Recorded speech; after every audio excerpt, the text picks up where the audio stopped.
Happy Wednesday, everyone. It's hump day. So the question was brought to me on Monday by a friend. My cat got out last night.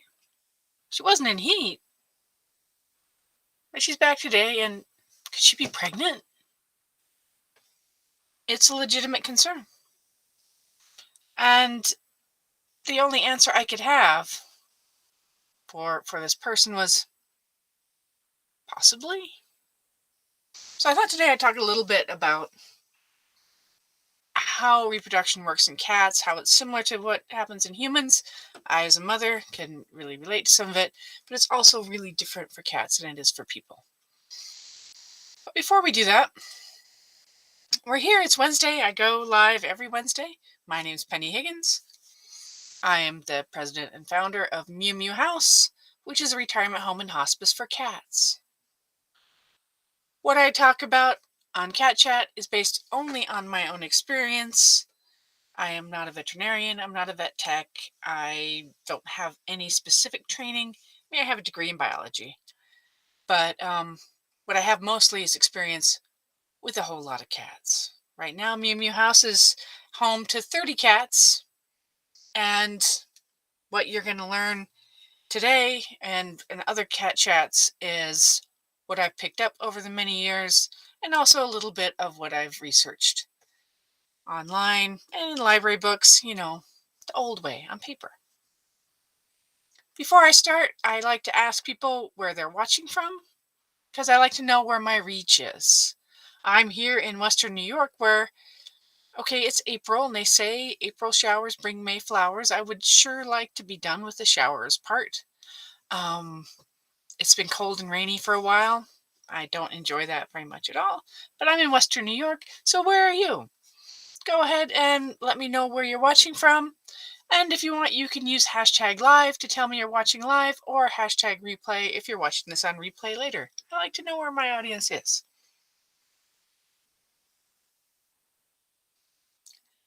All right. So the question is, my cat got out last night. Could she be pregnant?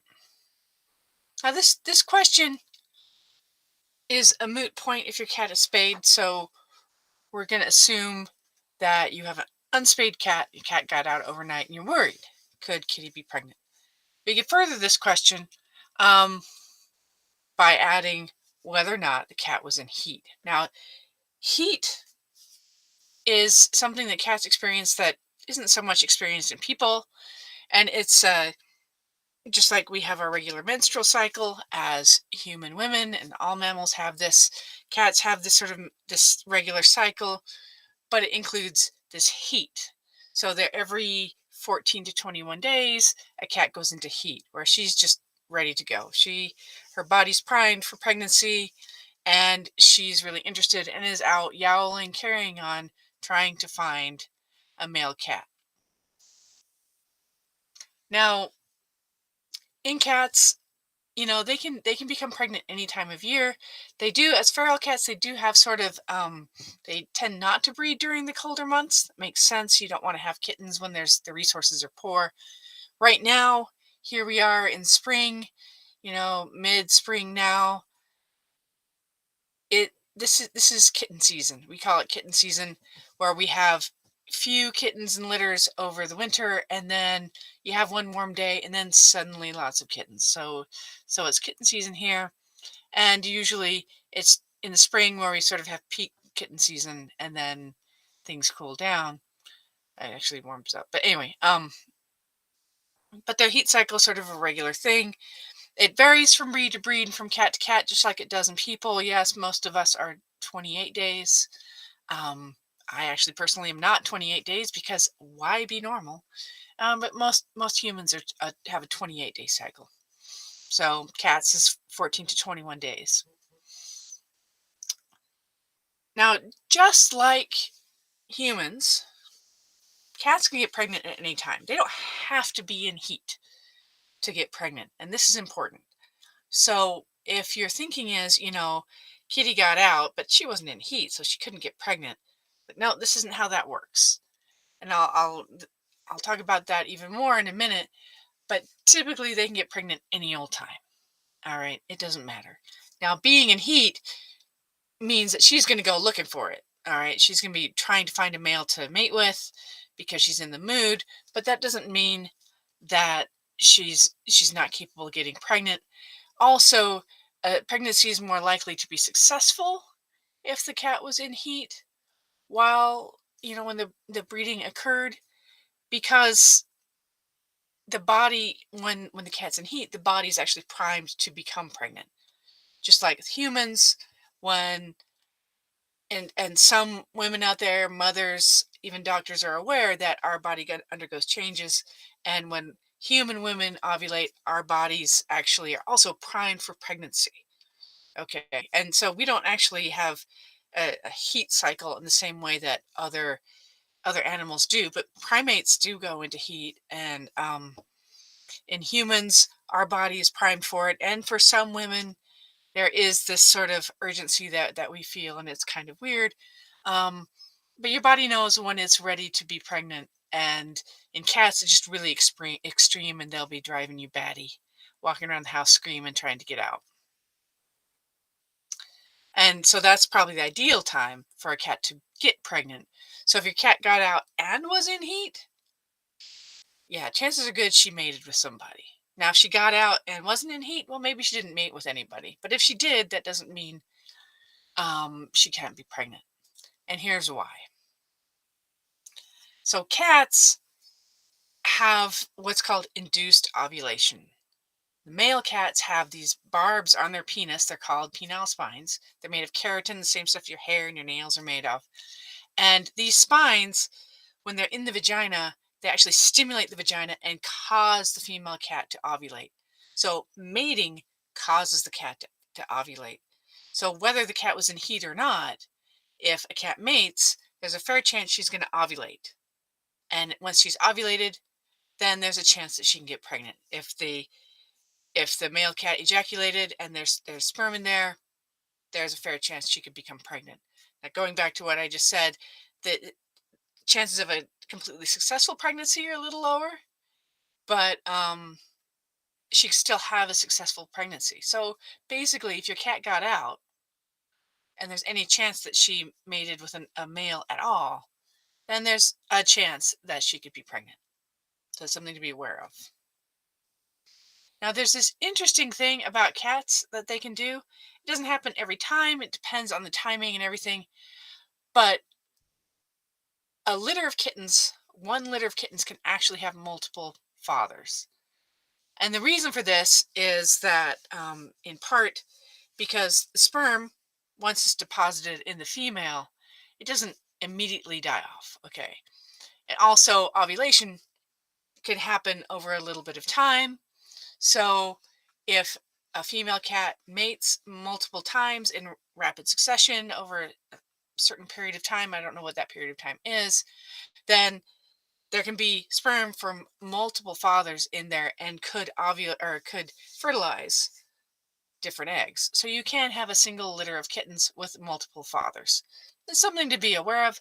We call that superfecundation, and it just means that they're extra fecund, which means they're extra good at having children. Um, but yeah, so there could be more than one father for a litter. Now, it's only one father per kitten. It just doesn't have to be the two kittens in a litter could be actually half siblings. Okay, it's an interesting thing.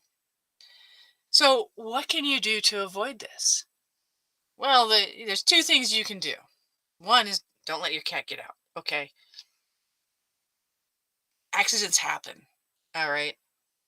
So, in the perfect world, your cat isn't going to get out, but I have 30 cats. And guess what? They get out sometimes. Even the cats that are the most shy sometimes get out. And then they're impossible to get back. And then they do what cats do. I live in an area that's kind of rural, so there are plenty of community cats around, and cats get dumped all the time. It's really kind of a nuisance. So, so that's one thing you can do. But the most obvious thing you can do to keep your cat from getting pregnant is to have your cat spayed. Now, also, if you have male cats, you should have them neutered so that they can't impregnate an unspayed cat. But spaying is the removal of ovaries and the uterus, so the cat literally cannot get pregnant. In fact, she will stop having the heat cycles as well. All of that goes away. It just think of it as a it's a complete hysterectomy, just like in humans. All right. So the good news is you've removed all these naughty organs that have a chance of developing cancer, getting infected. Pyometras are a horrible thing, an infection of the uterus, and she can't get pregnant. So that's good. And cats that aren't overwhelmed with sex hormones tend to fight less, tend to roam less, and are less likely to spray. Now, I will tell you from experience, it doesn't matter, male or female, if they're neutered and spayed or whatever, they may still spray. Okay, it's no guarantee because there's other reasons why cats may spray. It's not always about, showing dominance or trying to find a mate. But spaying is a surefire way to make sure your cat can't get pregnant. So now, most veterinarians, or at least what I've read about, suggests that getting your cat spayed before she has her first heat cycle is ideal. You try to avoid spaying a pregnant cat because it's an abortion, right? So we try not to do that. Um, so you want to make sure that the cat hasn't gotten pregnant. It's difficult to spay cats when they're in heat. You try to avoid that as well. Um, but the ideal situation is just to make sure you get your cat spayed, if you can do it. I've been fortunate. All the animals I get are usually already neutered because they've been through shelters or whatever. Occasionally, I get a cat that has not been neutered. The females, fortunately, have all been spayed, but the males sometimes aren't neutered, and that's just a thing I deal with. Yes, spaying is a bigger procedure because they have to actually open the abdominal cavity and remove this stuff. It's not like a neutering where it's like, zip, zip, snip, and it's done. Um, it's outpatient surgery for the cat. They can recover really quickly. Same for dogs. But for dogs and cats and humans, a hysterectomy is an invasive body cavity procedure. So it's not something to be taken lightly, but it needs to be done just to prevent the kitten season, right? Because if an unspayed cat gets out and gets lost and then starts having kittens, then we have problems with all these poor kittens that are becoming feral cats and have no place to go. So there's a lot of reasons to do it. And yes, I know some people might be like, oh, or there may be good reasons not to spay a cat. Um, and breeding and all of that stuff if you want to have purebred Maine Coons, and that's a completely different thing. But if you just have a house cat to have as a pet and a companion, you're not really planning on breeding them, then spaying's probably your best bet. I just got a text message. How about that? All right. So anyway, I hope you all found this useful. Hopefully I haven't offended anyone, but I think it's important that people need to realize that it doesn't take much for your cat to become pregnant if your cat gets out. So, first thing you do, prevention is worth an ounce of cure. So try to keep your cat in. But if you really want to be certain, spaying is the only thing you can do. Um, if you like this, please like and share. Talk to your friends. And if you want to continue supporting these cat chats as well as my mission for Mew Mew House, retirement home, and hospice for cats, then please, you know, go to the website and to mewmewhouse.org and, drop us a line or make a donation. We appreciate it. I hope you all have a wonderful and lovely Wednesday. It's hump day. And I will see you all next week. Bye bye.